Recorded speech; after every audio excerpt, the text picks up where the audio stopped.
श्रीमां शारदा देवी, स्वामी गंभीरानंद। अध्याय 4, वधू। पृष्ठ संख्या 29। श्री रामकृष्ण के भांजे हृदयराम मुखोपाध्याय का घर शिहड़ में था। इस नाते श्री रामकृष्ण वहां आया जाया करते थे। सीमा का ननिहाल भी उसी ग्राम में था। इसके अतिरिक्त वहां के उत्सवों, कीर्तनों आदि में सम्मिलित होने के लिए जयराम बाटी तथा आसपास के गांवों के लोग वहां जाया करते थे। ऐसे ही एक बार हृदय के घर में गाने के आयोजन पर एक मजे की घटना हुई, जिसका उल्लेख श्री श्री रामकृष्ण पोथी में पाया जाता है। छोटी बालिका शारदा गाने की मजलिस में एक महिला की गोद में बैठी हुई थी। गीत समाप्त हो जाने पर उसी स्त्री ने विनोद में शारदा से पूछा, इस जगह बहुत से लोग इकट्ठे हैं, इनमें से किसके साथ तू विवाह करना चाहती है? शारदा ने तुरंत दोनों हाथ उठाकर समीप ही बैठे हुए श्री रामकृष्ण को दिखा दिया। जिस दिन माँ इस प्रकार स्वयंवरा हुई, उस दिन उन्हें सांसारिक दृष्टि से विवाह शब्द का अर्थ ज्ञात नहीं था, किंतु जिस दैव प्रेरणा से उन्होंने अपने पति को हाथ फैलाकर बतलाया था, उसी दैव विधान से उनके सत्य संकल्प मन की अभिलाषा कुछ वर्षों में ही पूर्ण हुई। सीमा ने उस समय 5वें वर्ष को पार कर 6ठे वर्ष में पैर रखे थे। उधर दक्षिणेश्वर के काली मंदिर में श्री रामकृष्ण की देह और मन के सहारे युग धर्म प्रवर्तन की निमित्त साधना की प्रबल झंझा चल रही थी। उसे न समझ पाने के कारण अज्ञ व्यक्ति यह अनुमान लगाने लगे कि उनका मन डावाडोल हो गया है और वे वायु रोग से ग्रस्त हो गए हैं। इन लोगों की बातें अतिरंजित हो उनकी माता चंद्रमणि के कानों तक पहुंची। माता चंद्रमणि अपने ज्येष्ठ पुत्र राम कुमार के वियोग से अत्यंत दुखी थी ही। अब कनिष्ठ पुत्र की ऐसी अवस्था का वृत्तांत पा उनकी मानसिक व्यथा का पारावार न रहा। उन्होंने श्री रामकृष्ण को तुरंत अपने पास बुला लिया और उन्हें अच्छा करने के लिए स्वजनों तथा मित्रों के परामर्श से औषधि प्रयोग, शांति पाठ, झाड़ फूक इत्यादि कराने लगी। पर इन प्रचलित उपायों से कोई लाभ न हुआ। इधर साधना की तीव्रता से श्री जगदम्बा से अधिकाधिक दर्शन पाने के फलस्वरूप श्री रामकृष्ण का मन क्रमशः साधारण भूमि पर आने लगा था और उनका आचरण भी सामान्य होने लगा था। इससे जन्नी को कुछ ढांढस तो अवश्य हुआ, पर दुश्चिंताओं से पूर्ण मुक्ति नहीं मिली। अन्य लोगों की तरह वे भी इस सिद्धांत पर पहुंची कि सांसारिक उदासीनता का कारण श्री रामकृष्ण का मन फिर बिगड़ सकता है। अंतः मंझले पुत्र रामेश्वर से सलाह करके वे इस वैराग्य में हृदय को विवाह बंधन से बांधने के लिए छिपकर कन्या की खोज करने लगी, किंतु उनके सारे प्रयास निष्फल हुए। अंत में जब श्री रामकृष्ण को सारा वृत्तांत मालूम पड़ा, तो विरक्ति के स्थान पर बालक सुलभ आनंद और उत्साह प्रकट करते हुए उन्होंने कहा, जयराम वाटी के रामचंद्र मुखर्जी के घर जाकर देखो, वहां मेरे लिए कन्या चिन्हित करके रखी हुई है। इस सार्थक संकेत के अनुसरण से कन्या के निर्वाचन में और विलंब नहीं हुआ। विवाह का शुभ मुहूर्त भी निश्चित हो गया। मई 1859 के प्रारंभ में रामेश्वर अपने कनिष्ठ भाई श्री रामकृष्ण को ले जयराम वाटी में रामचंद्र मुखोपाध्याय के घर उपस्थित हुए। शुभ लग्न में शारदामणि देवी के साथ श्री रामकृष्ण का विवाह संपन्न हुआ। विवाह में वर पक्ष की ओर से कन्या के पिता को 300 रुपए मिले। श्री रामकृष्ण ने उस समय 24वें वर्ष में पदार्पण किया था। विवाह के समय के संबंध में श्री मां कहा करती थी, खजूर पकने के दिनों में मेरा विवाह हुआ, महीने की याद नहीं है। 10 दिन के भीतर जब मैं कामारपुकुर गई, तब मैंने वहां खजूर चुने थे। कामारपुकुर के जमींदार धर्मदा लाहा ने आकर कहा, इस लड़की से विवाह हुआ है। सूर्य के पिता यानी ईश्वर मुखोपाध्याय अपनी गोद में मुझे कामारपुकुर ले गए थे। विवाह के दूसरे दिन तीसरे पहर बाराती वरवधु को लेकर कामारपुकुर गए। उनके ग्राम पहुंचने पर चंद्रमणि देवी ने पुत्र और वधु का यथारीति वरण किया। कौटुंबिक आचार निभाने के बाद विवाह उत्सव समाप्त हुआ। तभी माता चंद्रमणि देवी को एक दारुण चिंता ने घेर लिया। विवाह के दिन सामाजिक मर्यादा की रक्षा के लिए लाहा बाबू के यहाँ से कई आभूषण लाकर वधू को सजाना पड़ा था। विवाह उत्सव के पश्चात कठोर हो इस कन्या स्थानीय अबोध बालिका की देह से आभूषणों को कैसे उतारेंगी। चंद्रमणि इसी सोच में अत्यंत दुखित हो गई। बुद्धिमान श्री रामकृष्ण ने माता की मानसिक उलझन को तुरंत समझ लिया और उन्हें ढांढस बंधाया कि इसके लिए चिंतित होना व्यर्थ है। नववधू को सोते समय वे ही आभूषणों को निकाल देंगे।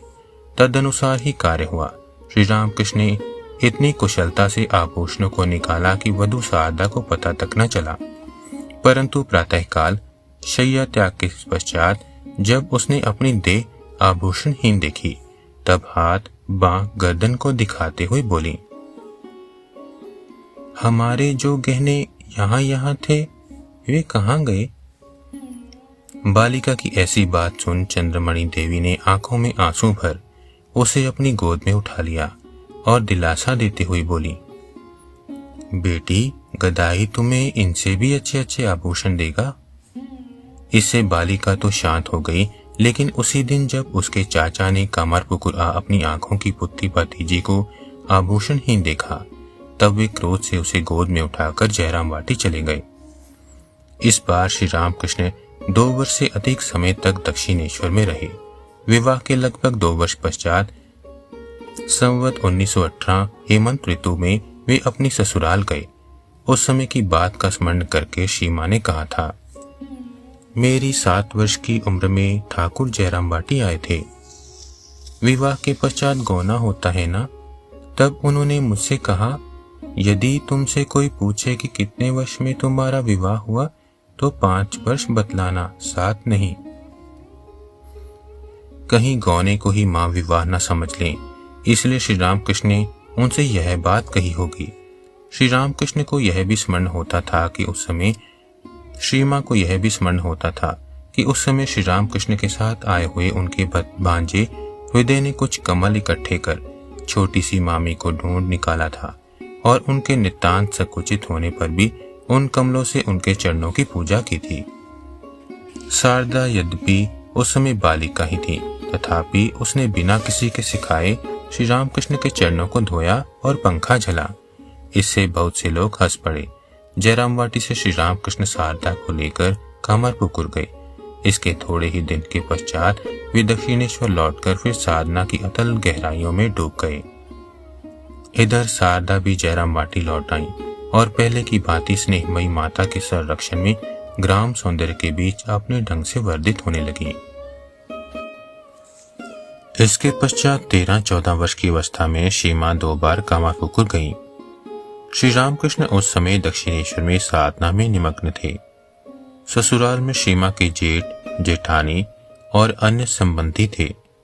उनकी सास तब दक्षिणेश्वर में गंगा तट पर निवास करती थी। कामारपुकुर से पहली बार जयराम वाटी लौटकर सीमा 5-6 महीने रही। इसके बाद फिर ससुराल जाकर 1.5 महीने रही। इस बार नहर में आकर वे 4 महीने तक रही। इसी के पश्चात सन 1837 में श्री रामकृष्ण भैरवी ब्राह्मणी और हृदय को लेकर अपने ग्राम पधारे और सीमा को वहां लिवा लाए। इस बार सीमा वहां लगभग 7 महीने रही। 7 महीने गांव में रहने के पश्चात दक्षिणेश्वर लौट श्री रामकृष्ण कामारपुकुर की सारी बातें भूलकर साधना में निमग्न हो गए।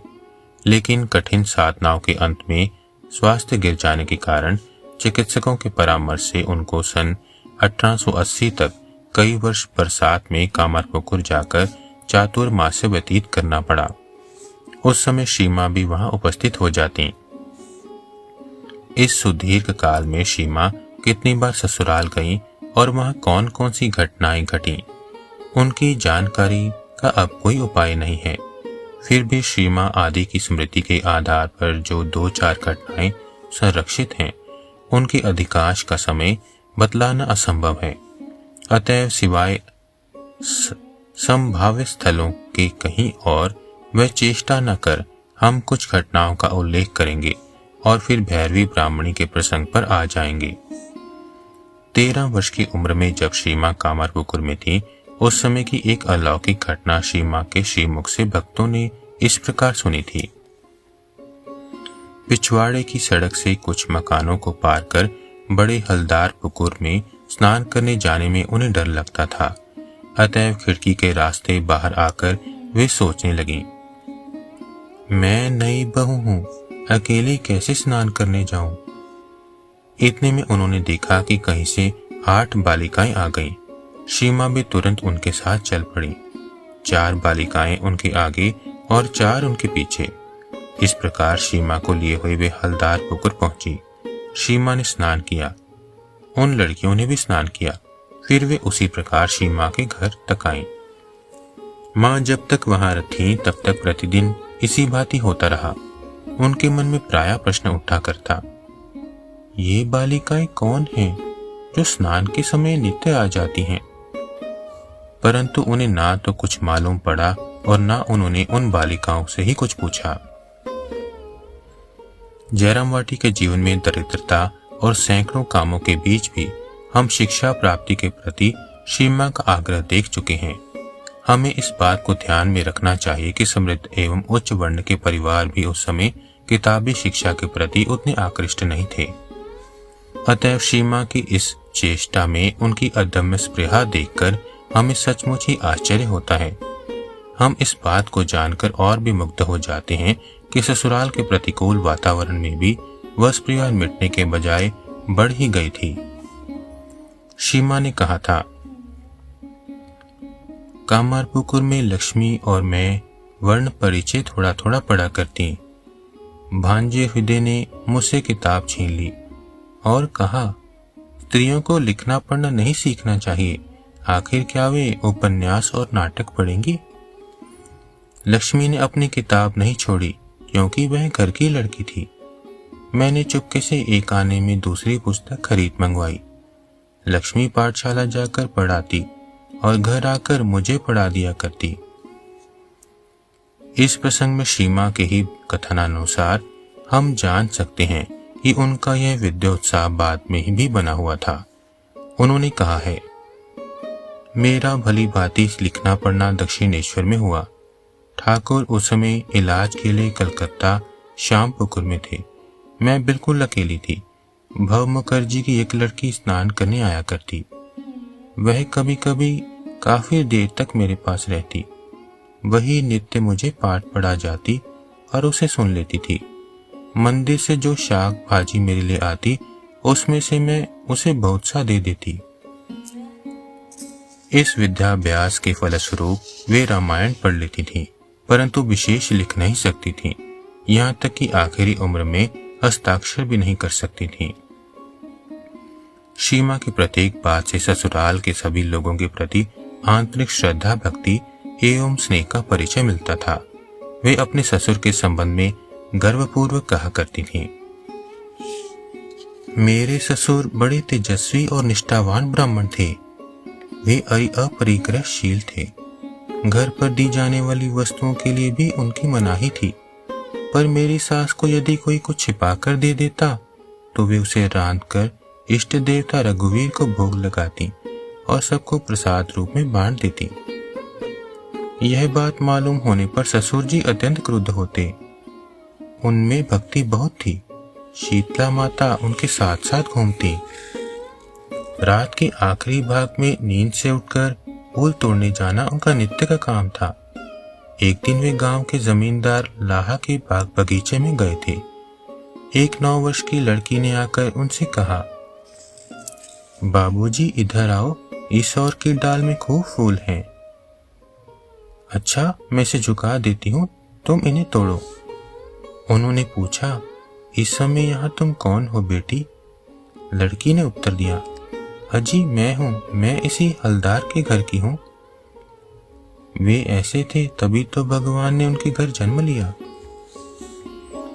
सीमा स्नेहमयी पुत्री की भांति अपनी सास की सेवा किया करती और इसी सेवा के सुयोग में वे ससुराल का इतिहास तथा उनके दुख सुख की बातें सुना करती। इसी प्रकार एक दिन उनकी पीठ में तेल की मालिश करते हुए जिस अपूर्व धर्मनिष्ठा की बात माँ ने सुन ली थी, आगे चलकर उसका उल्लेख करते हुए किसी भक्त से उन्होंने हंसी में कहा था, ऐसी आचार्य वंश में जन्म लेकर भी कर्ता जी यानी श्री रामकृष्ण स्वयं केवट के पुजारी बने। कामरपुकुर में रहते समय सीमा ने तैरना, गाना, पकाना आदि अच्छी तरह सीख लिया था। ग्राम बालिकाओं को ये कलाएं को सिखाता नहीं, इन्हें देख सुनकर ही सीखना पड़ता है।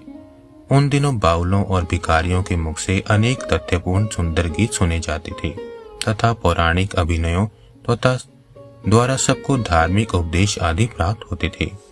सीमा की बाल शिक्षा बहुधा उसी तरह हुई थी।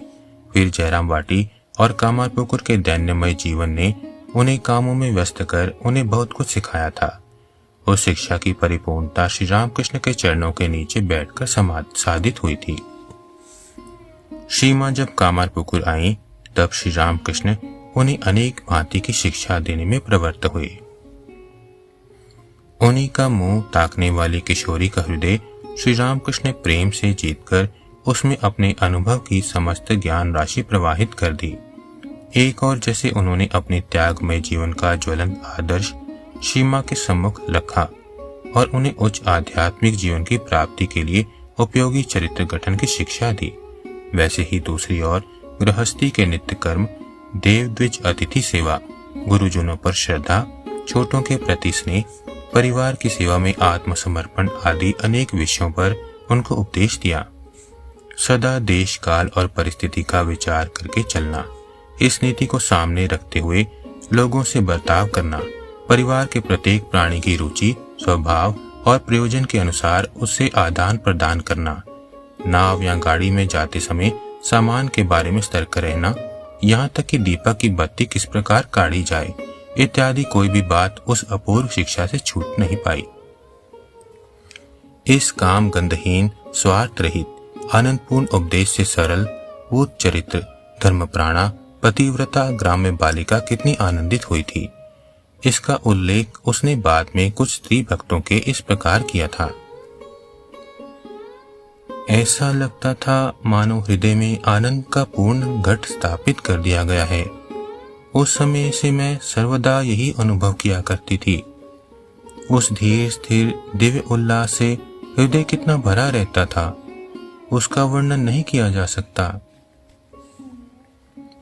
कौतुक प्रिय श्री रामकृष्ण सीमा को किस तरह ऊंचे तत्वों की शिक्षा देते थे, उसका एक चित्र उनकी भतीजी लक्ष्मी दीदी की उक्ति से मिलता है, जो एक बार उन्होंने किसी सन्यासी से कही थी। ठाकुर सदैव सीमा से संसार की अनित्यता और कष्टों का वर्णन कर उन्हें समझाते कि वैराग्य और भगवत भक्ति ही सार है। वे कहते, सियार और कुत्तों की तरह कुछ बच्चों को पैदा करने से क्या होगा। सीमा की जननी के अनेक संतानें हुई थीं, उनमें से कई चल बसी थीं। सीमा ने अपने उन छोटे भाई बहनों को गोद में खिलाया था। उनकी मृत्यु से उन्होंने माँ बाप के कष्टों को देखा था, स्वयं भी बहुत दुखित हुई थीं। उन सब का उल्लेख करते हुए श्री रामकृष्ण कहते थे, तुम्हें भी इसका अनुभव हुआ है और तुमने देखा है कि कितना कष्ट और पीड़ा होती है, फिर क्यों यह बखेड़ा। उन सब के ना होने पर तुम ठाकुरानी हो और ठाकुरानी ही बनी रहोगी। माताजी सदैव कार्य में व्यस्त रहती, कामरपुकुर में गृहस्थी के सारे कार्य अपने हाथों करती। एक दिन प्रातःकाल माँ घर लीप रही थी। श्री रामकृष्ण बाहर दतुअन कर रहे थे और बीच बीच में अनेक विनोद युक्त बातें कहकर सबको हंसा रहे थे। माँ को लक्ष्य कर उन्होंने कहा, लड़के के अन्नप्राशन के समय कमर में जिस करधनी को पहनकर नाचती गाती रहोगी, लड़के के मर जाने पर उसी को जमीन पर पटक कर रोना पड़ेगा।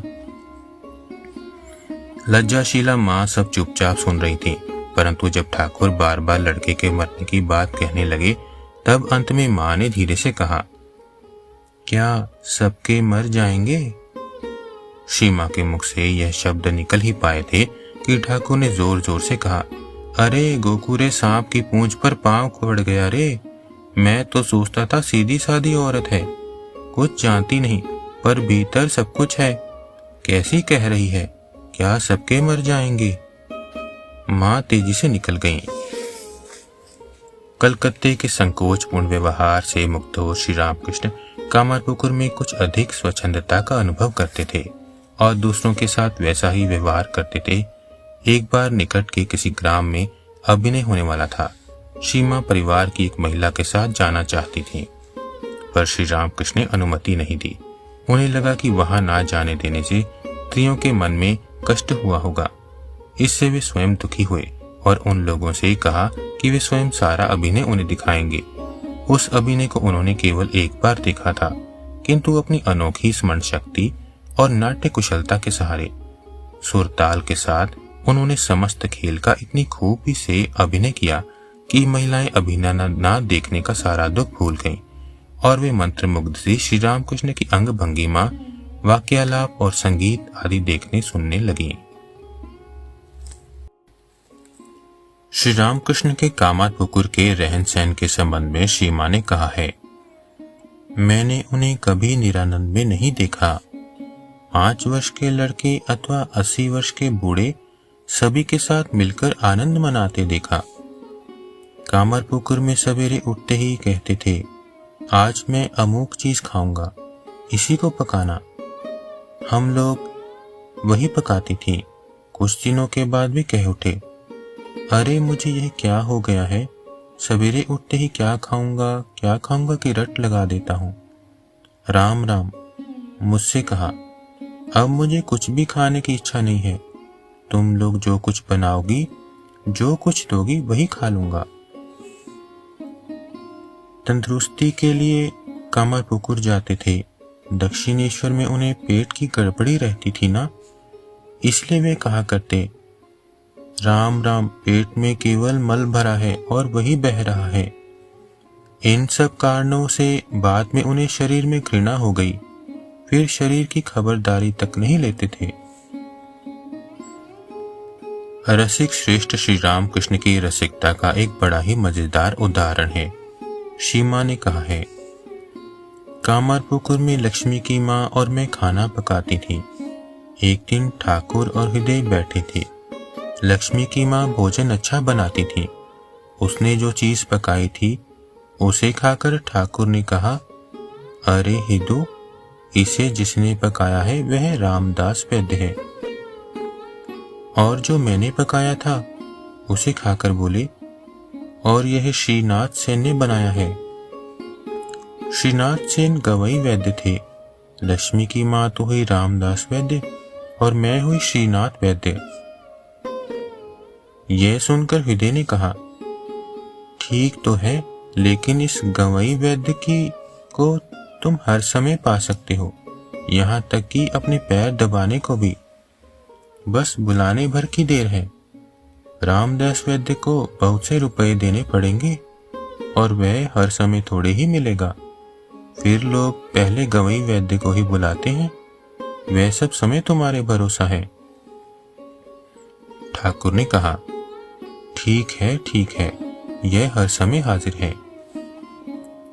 बघार के प्रति श्री रामकृष्ण की लड़कों की सी प्रीति थी। एक दिन भतीजी लक्ष्मी को बुलाकर उन्होंने कहा, लक्ष्मी, 4 पैसे की छोंक तो लेती आ। तत्पश्चात श्री माँ से कहा, मिली हुई दाल पकाओ और उसे अच्छी तरह छौंक दो। एक दिन उन्होंने सुना उनकी भौजाई श्री माँ से कह रही हैं, घर में छौंक नहीं है, अंततः इसके बिना ही रसोई बनेगी। यह सुनकर उन्होंने तुरंत कहा, अरे क्या कह रही हो कि छौंक नहीं है? नहीं हो तो 1 पैसे की मंगा लो। जिसमें जो डालना चाहिए वह नहीं काटा जा सकता। तुम्हारी इसी छौंक की सुगंधी के लिए तो मैं दक्षिणेश्वर के पकान की थालियां छोड़कर आया हूँ और उसी को तुम काट देना चाहती हो। रामलाल की माँ ने लज्जित हो तुरंत बघार की व्यवस्था की। सन 1867 में दीर्घ साधना के पश्चात हृदय और भैरवी ब्राह्मणी के साथ श्री रामकृष्ण कामारपुकुर आए। सीमा को भी वहां बुलवा लिया। उन्होंने पहले ही अनुष्ठानिक रीति से संन्यास ग्रहण कर लिया था, लेकिन संन्यास गुरु श्री तोतापुरी के मुख से सुन रखा था। स्त्री के निकट रहने पर भी जिसके त्याग, वैराग्य, विवेक, विज्ञान सदैव अक्षुण्ण बने रहें, वही ठीक ठीक ब्रह्म में प्रतिष्ठित हुआ है। स्त्री और पुरुष दोनों को ही जो संभाव से आत्मा के रूप में देखता है, उसके अनुरूप व्यवहार करता है, उसी को वास्तविक ब्रह्मज्ञान की प्राप्ति हुई है। स्त्री पुरुष के बीच भेद रखने वाले व्यक्ति साधक भले ही हों, किंतु ब्रह्मज्ञान से बहुत दूर हैं। तत्वदर्शी तोतापुरी ने यह भी कहा था कि श्री रामकृष्ण के समान निर्विकल्प समाधिवान पुरुष यदि निर्विकार चित्त से अपनी सहधर्मिणी के प्रति अपने कर्तव्य का पालन करें तो धर्महानि नहीं है। अतएव हम सहज ही समझ सकते हैं कि सरल सत्यनिष्ठ धर्म साधना में अद्वितीय साहसी श्री रामकृष्ण ने सीमा को क्यों सादर अपनाया था। इससे उन्हें रंच मात्र भी हानि नहीं हुई, किंतु भैरवी ब्राह्मणी पर इसका फल कुछ और ही हुआ। पहले पहल सीमा के प्रति भैरवी का व्यवहार स्नेहपूर्ण ही था। सीमा की अवस्था उस समय बहुत थोड़ी थी। वे भैरवी को सास की भांति मानती और उनसे बहुत डरती भी थी। भैरवी पूर्व बंगाल की तरह तरकारियों में कभी कभी बहुत लाल मिर्च डाल देती और परोसकर सीमा तथा रामलाल की माँ से पूछती कि स्वाद कैसा है। रामलाल की माँ तो कहती बहुत तीखा है, परंतु सीमा भैरवी के क्रोध से बचने के लिए कहती अच्छा है। इतना कहते कहते अधिक तिखाई के कारण उनकी आंखों से आंसू भी बहने लगते, पर भैरवी बिना उस तरफ देखे गर्व से रामलाल की माँ से कहती लेकिन बहू तो कह रही है कि स्वादिष्ट है। अरे तुम्हें तो किसी तरह अच्छा नहीं लगता, अब तुम्हें तरकारी ना दूंगी। पीछे सीमा इस घटना को बताकर ठहाका मारकर हंसती। भैरवी ब्राह्मणी ने एक दिन श्री रामकृष्ण को माला आदि के द्वारा श्री गौरांग के वेश में सजाया और उस मनोहारी वेश को देखने के लिए सीमा को भी बुला लिया। सीमा ने आकर देखा कि श्री रामकृष्ण को भावावेश हो गया है। उन्हें कुछ डर सा हुआ। अंततः जब ब्राह्मणी ने पूछा कैसा वेश है, तब वे अच्छा है कहकर प्रणाम करके तेजी से चली गईं। सीमा के इस अस्फुट भय के साथ संभवतः लज्जा भी थी, जो कि हमें स्मरण रखना होगा कि सीमा उस समय तक लजीली बहू थी। अंततः सास के समान आदरणीय ब्राह्मणी के सामने पति के निकट किसी प्रकार की चपलता अनजान में भी नहीं करनी चाहिए। इसके अलावा सीमा स्वभावतः धीर थी। उनके चरित्र में चपलता का नितांत अभाव था। भैरवी के प्रति सीमा की श्रद्धा में कभी कमी न होने पर भी वे सीमा और श्री रामकृष्ण के सहज मिलन को कुछ ईर्ष्या की दृष्टि से देखने लगी। अनेक परिवारों में बहू और सास का यह अवांछित संबंध पारिवारिक जीवन को विस्मय कर देता है। वर्तमान स्थल में सीमा के अत्यंत शांत स्वभाव होने के कारण भैरवी को उनके विरुद्ध शिकायत का कोई भी मौका न मिला, परंतु वह ईर्ष्या दूसरे ढंग से प्रकट होने लगी। भैरवी श्री रामकृष्ण के भविष्य के बारे में आशंका प्रकट करती हुई उन्हें सावधान करने लगी कि सहधर्मिणी के साथ अबाध रूप से मिलने जुलने से वे अपने जीवन में केवल पतन को बुला रहे हैं। सिद्ध गुरु तोतापुरी ने जिसको प्रज्वलित अग्नि समझकर इस संबंध में पूर्ण स्वतंत्रता दे दी थी, उसी को ब्राह्मणी स्नेहांध हो अपने आंचल में ढांके रखने के लिए आगे बढ़ी। वे यह नहीं समझ सकी कि इस व्यर्थ की चेष्टा से उन्हें स्वयं जल मरना पड़ेगा। वे यह देखकर भी नहीं देख पाए कि नाटक का पर्दा बदल रहा है। किशोरी शारदा देवी धीरे धीरे श्री रामकृष्ण की साधना की उत्तराधिकारिणी के रूप में संसार में मातृत्व की महिमा को स्थापित करने के लिए प्रस्तुत हो रही हैं। लीला शरीरधारी भावपुंज श्री रामकृष्ण इस बात को जानते हुए अपनी सहधर्मिणी को तदनुसार तैयार कर रहे थे। यह महान तत्व भैरवी के हृदय में घर नहीं कर पाया, अतः वे स्वयं दुखी हो दूसरों को भी सताने लगी। बाद में उन्हें अपना दोष मालूम पड़ा और श्री रामकृष्ण से क्षमा याचना कर उनकी अनुमति से काशी चली गईं। तत्पश्चात भैरवी के साथ सीमा की नरलीला का कोई संबंध न रहा। भैरवी के चले जाने के बाद श्री रामकृष्ण दक्षिणेश्वर लौटे। सीमा भी 7 महीने तक उनके पावन सानिध्य में अनुपम आनंद प्राप्त कर अगहन महीने में जयराम बाटी चली आई।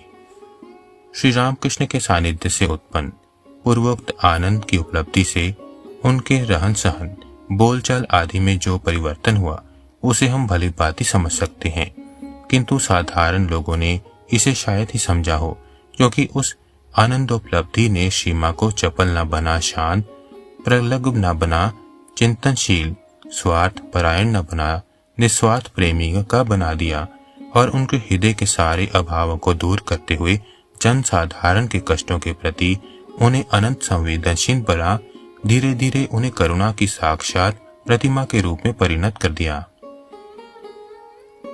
ओम श्री राम कृष्ण अर्पणमस्तु।